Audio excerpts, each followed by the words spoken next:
Salut Sophie! Salut Florian! Et bonjour à tous, bonjour à toutes et bienvenue dans ce nouvel épisode du Courrier de la Sterne. C'est l'après 100e. On poursuit alors pour 100 nouveaux épisodes afin de vous parler de nos découvertes ornithologiques des 7 derniers jours.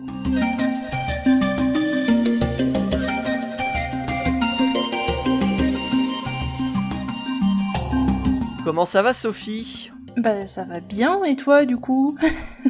C'était un peu compliqué, la semaine dernière j'étais malade, oui.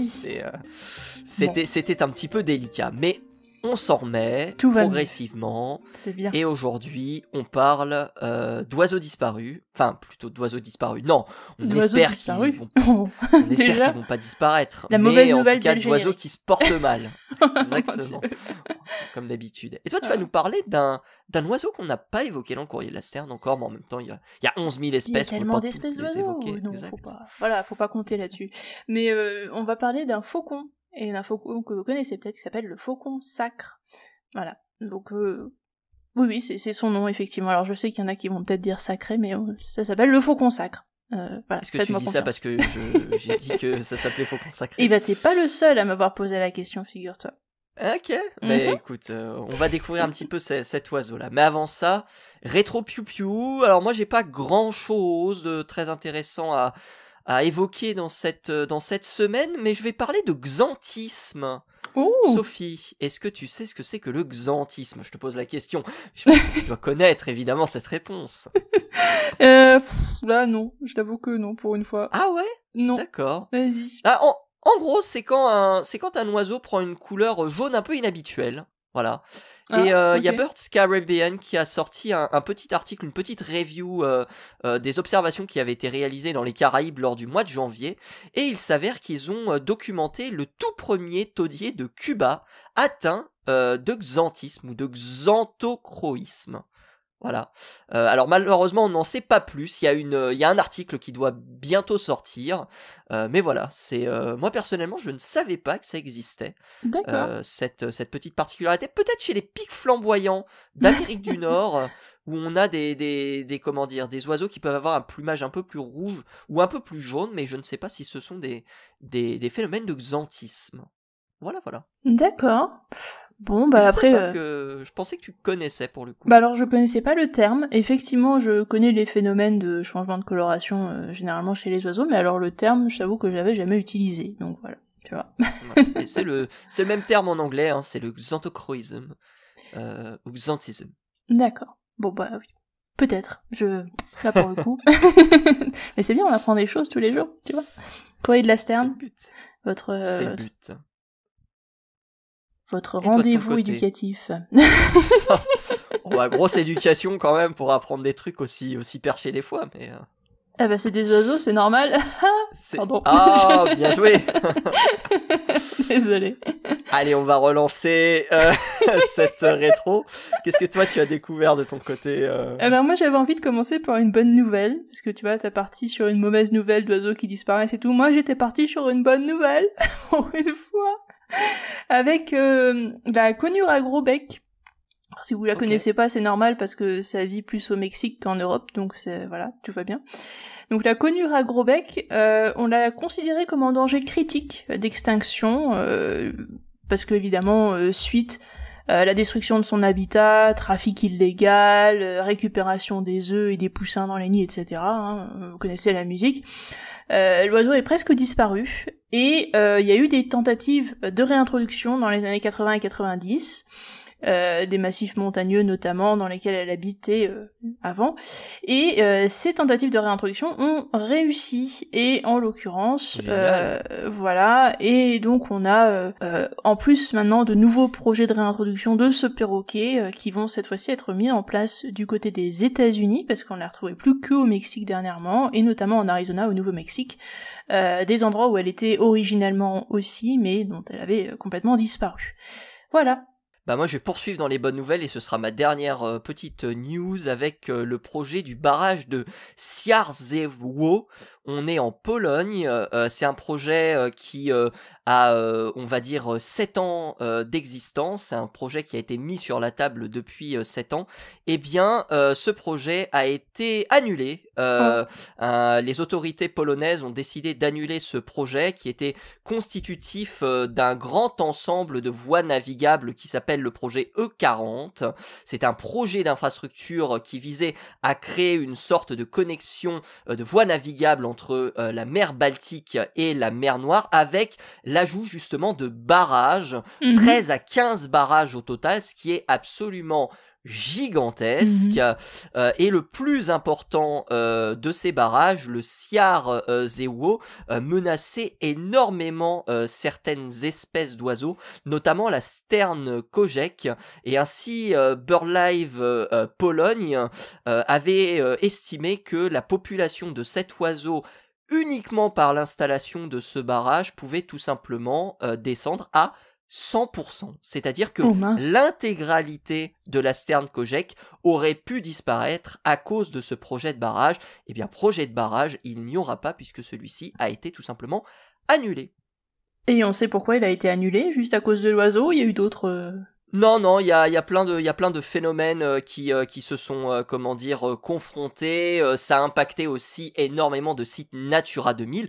On parle de sites Natura 2000 en France, mais on a aussi des sites Natura 2000 à travers l'Europe. C'était 66 parcs Natura 2000 qui étaient impactés par ce projet.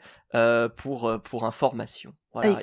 Il y a eu aussi énormément d'opposition à ce projet et c'est un projet qui a été aussi critiqué pour son coût puisque au départ estimé à 470 millions d'euros, eh bien celui-ci aurait dû normalement atteindre 1,8 milliard d'euros. Et donc celui-ci a été arrêté. Et puis des pétitions avaient été aussi réalisées pour justement éviter que ce barrage en amont de la Vistule n'existe. Très bien, bah c'est plutôt une bonne nouvelle dans ces cas-là. C'est une très bonne nouvelle, effectivement. Et moi j'ai envie de terminer sur un petit article qui a été publié dans Audubon. Ils ont un site internet, si vous voulez aller les voir, n'hésitez pas, ils publient de temps en temps des articles intéressants.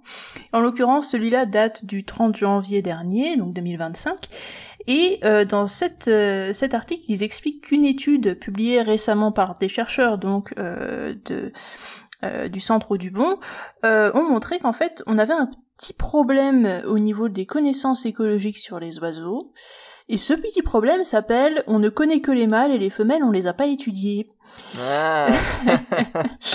Donc, voilà, et du coup, le problème est c'est pas en fait un problème, on pourrait me dire, bon, on s'en fiche un petit peu, vu que les mâles, de toute façon, on peut supposer que les femelles c'est pareil, c'est la même espèce, c'est la même écologie, donc bon, ça doit faire plus ou moins la même chose. Eh ben non, parce que dans beaucoup d'espèces, les mâles et les femelles ne sont pas forcément ensemble toute l'année, il y en a qui sont d'un côté dans un certain environnement, d'autres dans un autre, au niveau de la reproduction, ils font pas forcément les mêmes choses non plus, ils vont pas forcément avoir les mêmes besoins énergétiques non plus, ils vont pas forcément manger la même chose, enfin bref, il y a tellement de choses sur lesquelles les mâles et les femelles vont différer, au moins chez les oiseaux, que bah évidemment, il faudrait vraiment les étudier les femelles à part entière plutôt que d'étudier juste les mâles. Or, on se rend compte que dans nombre d'espèces d'oiseaux, eh ben, on a étudié que les mâles. Et notamment, c'est un problème lorsqu'on commence à essayer de parler de conservation des espèces. Parce que pour la conservation des espèces, vous devez conserver toute l'espèce, pas seulement les mâles. Et comme vous savez pas où les femelles vont, notamment, eh ben, ça va être compliqué de les conserver. Voilà. Intéressant. Bah, ça rejoint le projet qui avait été mis en place il y a une bonne dizaine d'années, dont malheureusement on n'a plus les nouvelles, puisque le site internet est désormais inactif. C'était un projet qui consistait à recenser les chants chez les femelles, et qui avait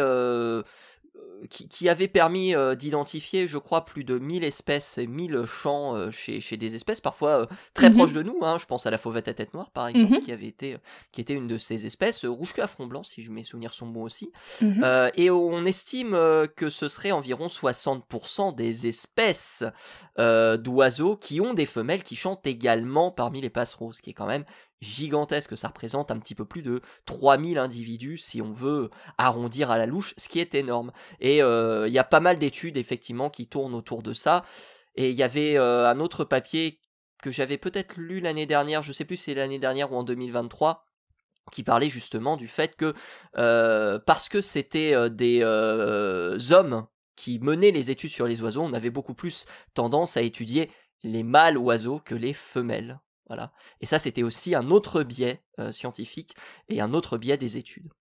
Mais il faut aussi noter que chez les oiseaux, c'est vrai que les mâles sont plus colorés, plus faciles à observer, les femelles sont souvent plus ternes, donc c'est plus compliqué de les trouver, de les voir, enfin bref. On peut comprendre aussi que de ce point de vue-là, c'est moins simple d'arriver à suivre des femelles qui, en plus pour certaines espèces, comme tu l'as souligné, n'ont pas le même chant, voire ne chantent pas du tout. Donc, ça devient plus compliqué. Oui, totalement. Tu as raison. Est-ce que tu as une dernière information, Sophie ? Vite fait, une petite information. Est-ce que tu connais la palynologie ? Est-ce que ça te dit quelque chose ? C'est l'étude des pollens. Exactement, des pollens et des spores. Et en fait, un petit article qui est sorti il y a pas très longtemps qui expliquait que on aurait beaucoup à gagner à mixer ornithologie et palynologie. Alors comme ça, là, tu vas me dire, oui, bon, je vois pas trop... Est-ce que les oiseaux, maintenant, répondent du pollen ? Ornithologie, d'accord.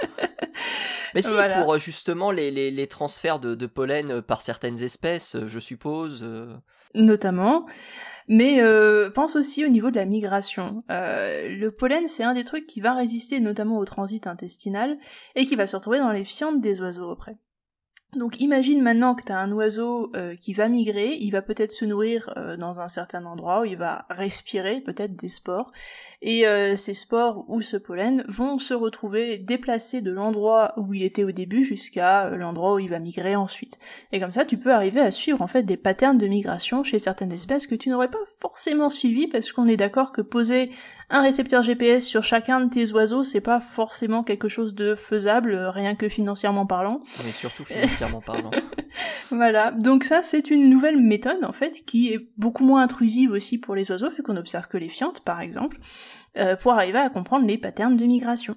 Incroyable, ok, Intéressant. On parle désormais du faucon sacre. Exactement. Est-ce que toi tu connais 2-3 trucs sur le faucon sacre ou pas du tout ? Mis à part le fait que je parlais mal de lui tout à l'heure, non.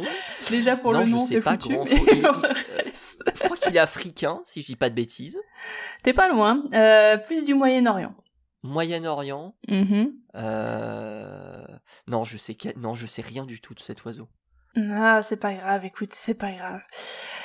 Donc on est sur un faucon d'assez grande envergure quand même comparé au reste des faucons. On reste sur une envergure supérieure à une centaine de centimètres quand même, donc c'est pas mal, c'est une belle espèce. Et c'est un faucon qui est assez joli parce que il est majoritairement brun et puis il a des taches brunes donc sur le ventre qui va être en fait plus blanc moucheté de brun, c'est assez joli, et un peu sur la tête aussi on a notamment des jolis sourcils autour des yeux, c'est pas mal.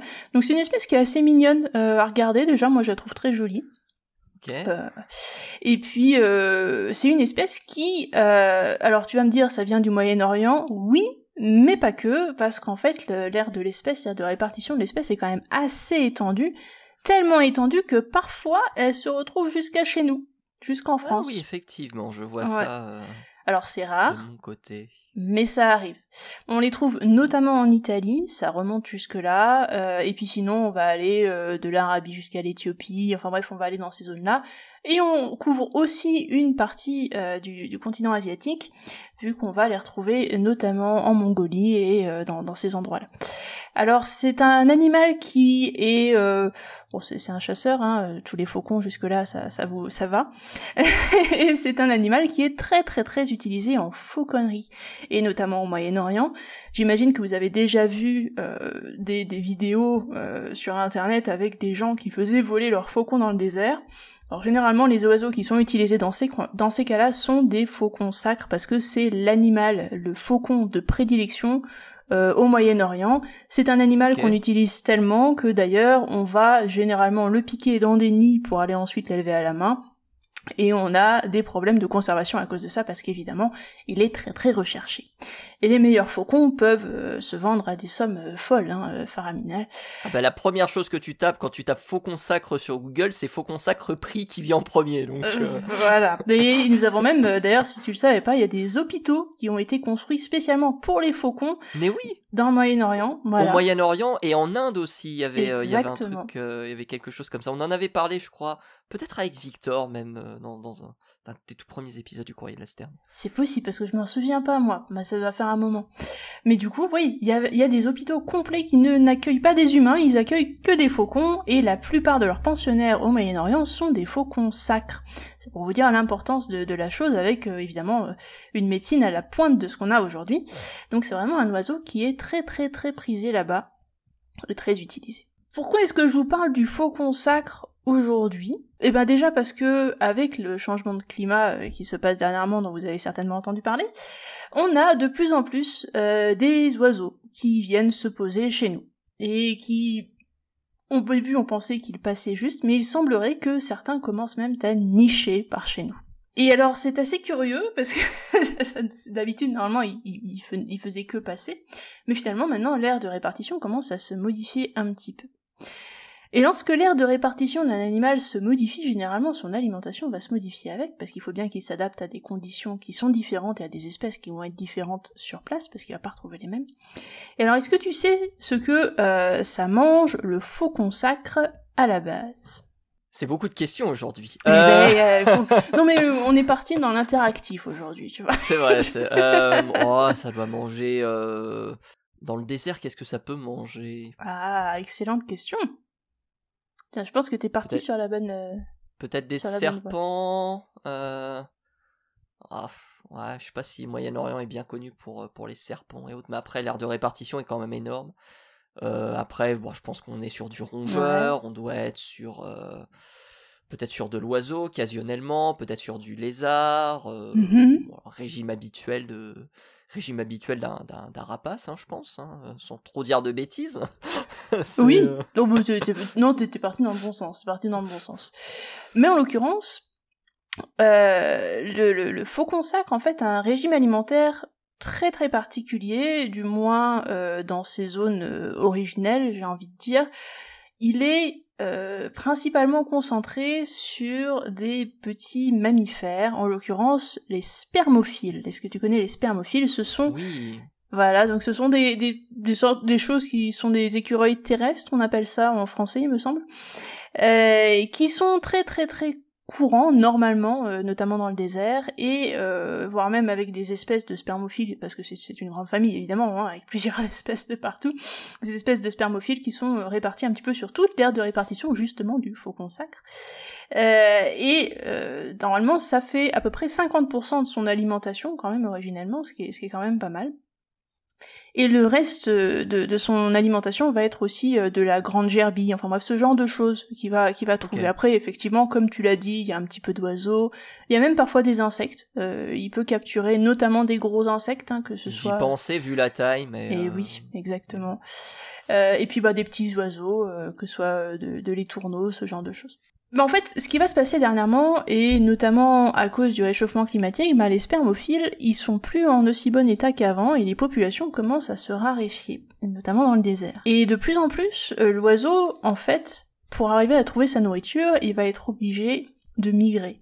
Et il migre pas n'importe où, parce qu'il s'est trouvé un truc intéressant à manger dernièrement. Il a trouvé le pigeon. Et ça, ça, il a beaucoup aimé le pigeon.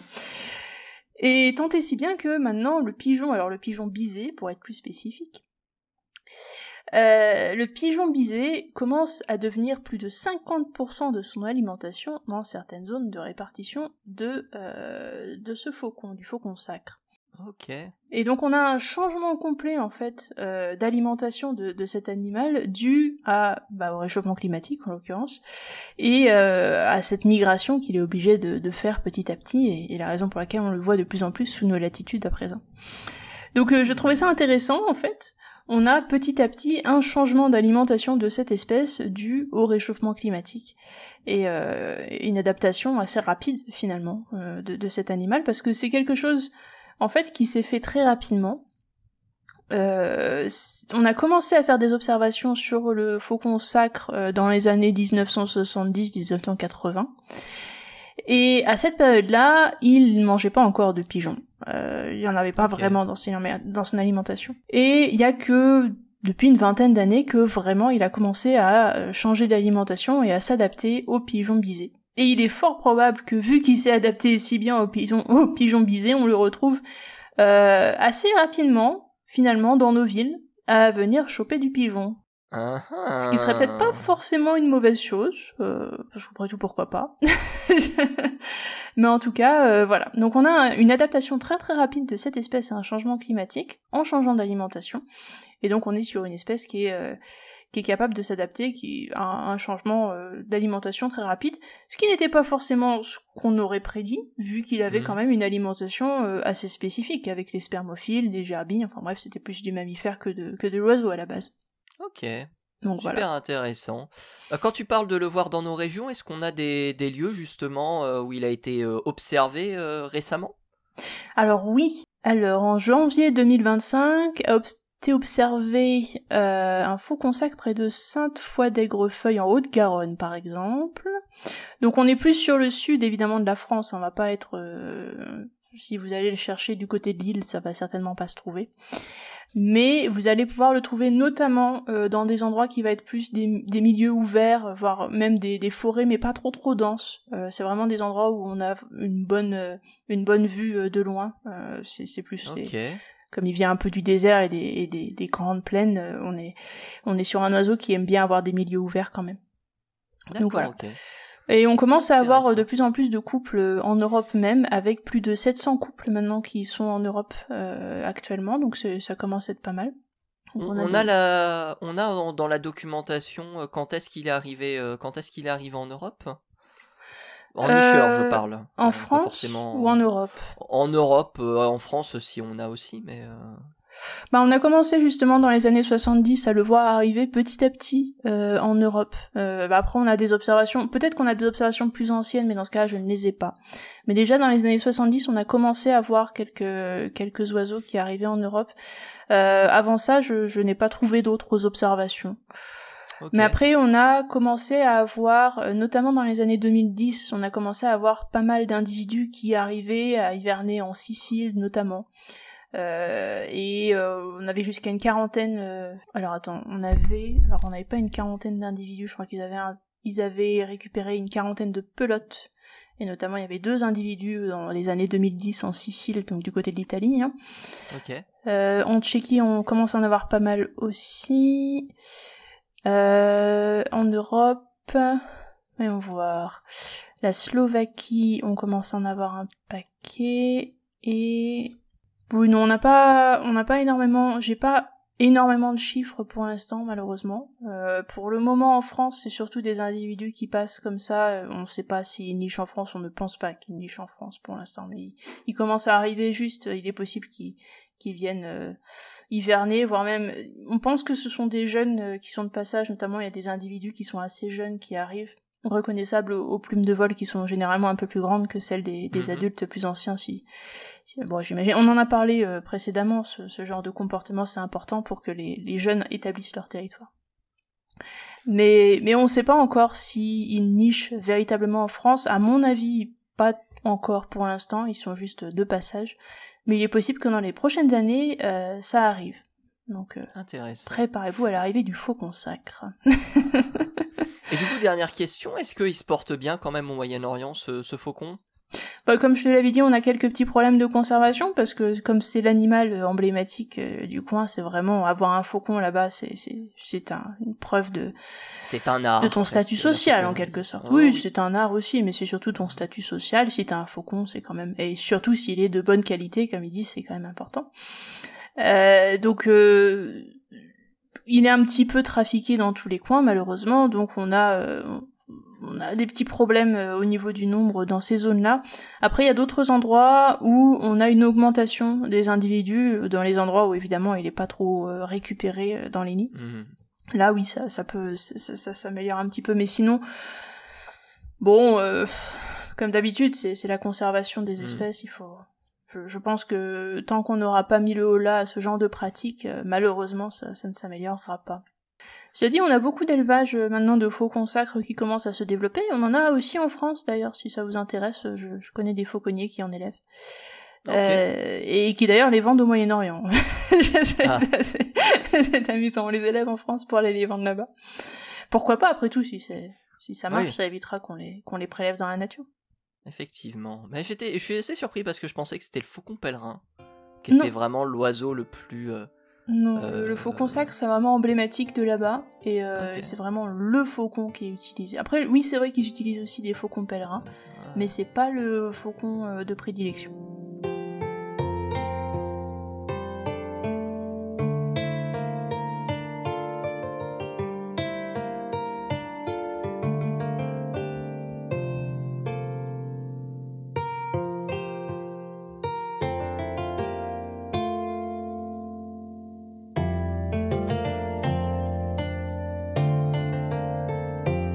Merci beaucoup Sophie pour cette découverte du faucon sacre. Et avec moi plaisir. Du coup, je vais me consacrer à parler de mon sujet qui va parler de la disparition des oiseaux. Encore. Généralement, quand on fait un épisode du Courrier de la Sterne et qu'on parle de la disparition des oiseaux, on a une idée assez évidente de la cause de la disparition. Ça peut être la pollution, ça peut être la destruction de l'habitat, on en parle très souvent, ça peut être des causes, on va dire, un petit peu plus rares. Je pense par exemple au fait d'avoir des incendies, on en a parlé dans les médias récemment avec les incendies qu'il y a eu à Los Angeles. Ça peut être des causes, on va dire, un petit peu plus anecdotiques par rapport aux autres problèmes que l'on soulève souvent.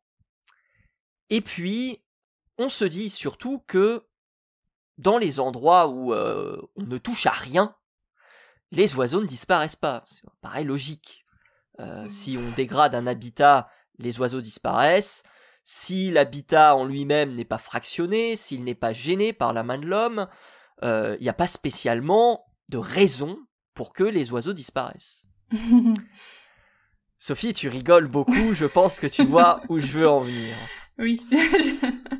On va en Équateur, on est au centre de recherche sur les oiseaux de Tiputuni. C'est un centre qui est placé dans une forêt d'1,7 million d'hectares, ce qui est énorme. Donc c'est un lieu qui est préservé complètement de la main de l'homme. Il y a quelques scientifiques qui s'y rendent pour faire évidemment des recherches et capturer des oiseaux avec des filets que l'on entrepose dans la forêt. Et comme habituellement, eh bien, les oiseaux se prennent dedans, on les capture, on les pèse, on les bague et on les relâche. Et de temps en temps, on fait aussi quelques petites analyses en prenant par exemple le sang ou d'autres informations de ce type-là. Eh bien, vers 2012, certains scientifiques ont constaté quelque chose de bizarre. Les oiseaux disparaissaient. Alors, il n'y avait pas spécialement de raison évoquée, il n'y avait pas spécialement d'épidémie par exemple, on avait toujours des fluctuations qui avaient lieu d'une année sur l'autre, ce qui était finalement le cas, et ce qui est toujours le cas, on a toujours une fluctuation des populations en fonction de plein de paramètres, comme par exemple les conditions météo, souvent le paramètre qui revient le plus régulièrement, mais voilà, on savait qu'il y avait des disparités dans les évolutions des effectifs. Mais à partir de ce moment-là, on a commencé à constater que les fluctuations étaient quand même beaucoup à tendance à la diminution. Et on se demandait la question de savoir pourquoi. À tel point qu'en 2022, par rapport à ce que certains scientifiques observaient, on avait presque perdu la moitié de la population de certains oiseaux, ce qui était énorme. Certains scientifiques disaient j'ai pas entendu certaines espèces même depuis plusieurs années, se disant peut-être que l'espèce avait peut-être disparu de l'endroit où ils sont. Et je vous rappelle qu'on est toujours dans la forêt vierge. Alors il y a des études qui ont été menées, Il y en a 2 qui ont été menées principalement, une au Brésil et une au Guatemala. La deuxième, elle a été menée sur une zone de 22 000 hectares. Elle a été menée sur une période de temps d'environ 40 ans, entre 1980 et 2020. Et là encore, on avait des chiffres absolument accablants, puisque en faisant la comparaison entre la date de début et la date de fin, on remarquait que 70% des espèces d'oiseaux avaient disparu et que 70% et que 88% des espèces avaient perdu plus de la moitié de leur population. Alors les scientifiques se sont posé la question de savoir ce qui pouvait se passer. Il y avait plusieurs, on va dire, choses qui avaient été émises comme, comme raison. On a parlé d'épidémie, mais finalement ça a été assez vite évacué. On a parlé de la pollution des eaux aussi, mais pas spécialement la possibilité de pouvoir la quantifier. On savait pas spécialement ce qui pouvait causer justement la disparition de ces oiseaux. On a parlé aussi de parasites également, ou une toxine, un poison qui pouvait justement se développer chez les oiseaux ou empoisonner les oiseaux, mais rien n'y fait.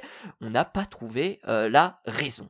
Alors, on a essayé de voir un petit peu au-delà de critères, on va dire, un petit peu intérieurs à la forêt, prendre des critères un peu extérieurs, et la conclusion de l'étude, c'est que la réponse la plus logique, c'est que ce soit quand même le réchauffement climatique qui soit responsable de tout ça.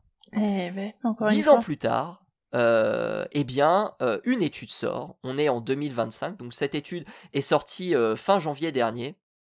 C'est Jared Wolf et ses collègues qui ont publié donc des nouveaux travaux. Ces travaux se basent sur l'analyse de 4264 individus qui ont été capturés au cours des 27 dernières années. Et ils ont découvert que les effectifs de 24 de 29 espèces avaient été réduits. Et avaient été réduits comment ? Ou plutôt pourquoi ? Eh bien tout simplement parce que augmentation de la température de 1 degré faisait baisser la survie de la communauté des oiseaux de 63. 1 degré. Ouf. Je rappelle que nous avons passé la barre symbolique des 1,5 degrés cette année. Donc, dans des endroits où on suppose, ou plutôt on supposait à l'époque, qu'il ne pouvait rien se passer, étant donné que l'homme, la calamité qu'il est, était finalement assez loin de tout ça. Eh bien, on se rend compte que l'augmentation de la température réduit drastiquement les succès de reproduction et donc par la suite les populations d'oiseaux dans des zones qui n'ont pourtant pas été touchées par les hommes. Alors, Wolf rajoute dans un petit article, il est difficile de déterminer exactement comment la chaleur entraîne le déclin du nombre d'oiseaux, mais c'est bien la chaleur qui est responsable de cette disparition et aussi des précipitations, puisqu'il va y avoir un décalage avec les sources de nourriture et donc les oiseaux, lorsqu'ils arrivent à la saison sèche où ils ont besoin d'insectes pour y survivre, sont incapables de trouver leur nourriture et de nourrir leurs petits, et c'est comme ça qu'on a une baisse des effectifs dans ces forêts.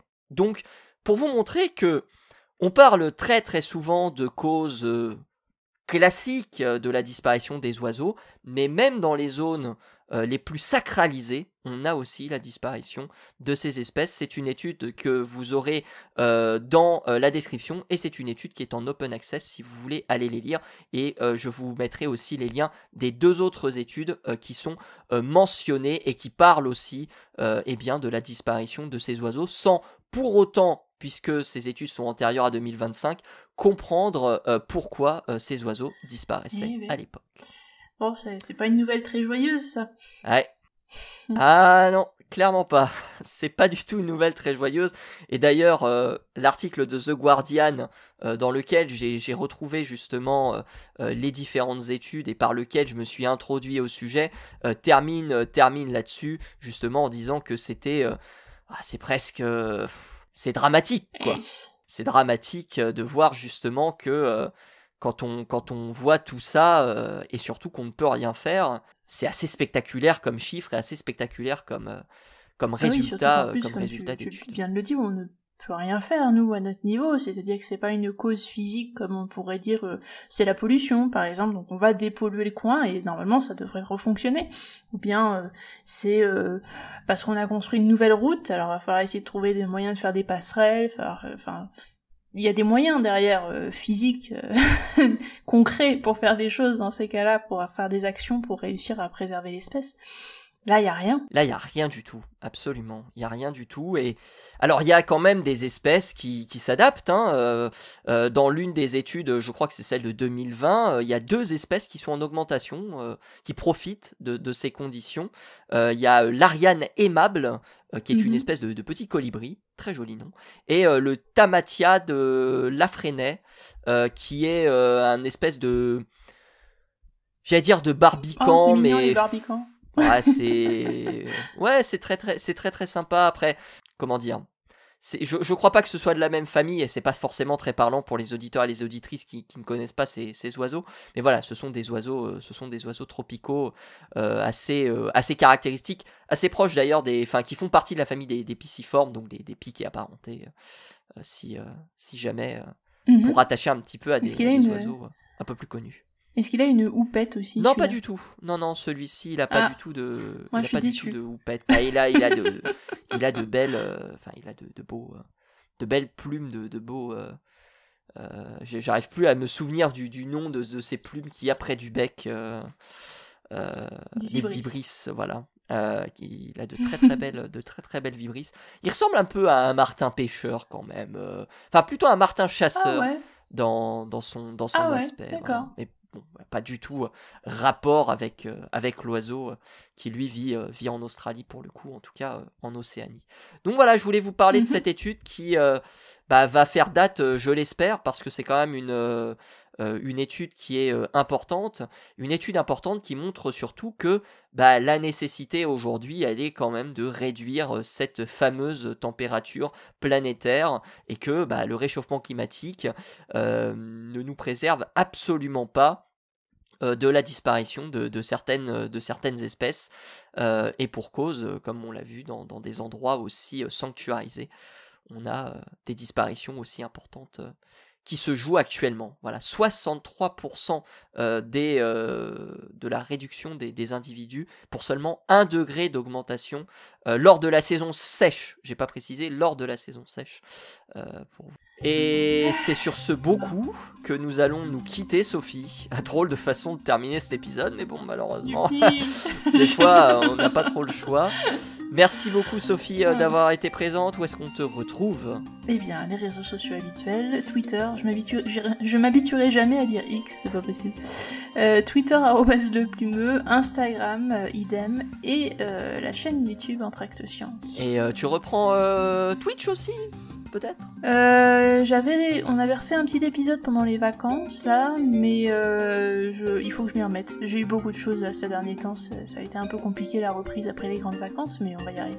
Oui, ici c'était les grandes vacances en décembre, janvier. Oui, effectivement. Et nous, chers auditeurs, auditrices, vous nous retrouvez partout, sur toutes les plateformes de streaming. Vous nous retrouvez sur YouTube, bien sûr. Vous retrouvez les anciens épisodes également sur ces mêmes plateformes. Et vous retrouvez tout ce qu'on a dit, tous les articles qu'on a utilisés, toutes les études qu'on a détaillées dans la description. Et si vous avez des questions, n'hésitez pas, la section commentaires YouTube est là pour ça. D'ici là, portez-vous bien. Salut à tous et salut à toutes, et rendez-vous la semaine prochaine pour un nouvel épisode du Courrier de la Sterne. A plus.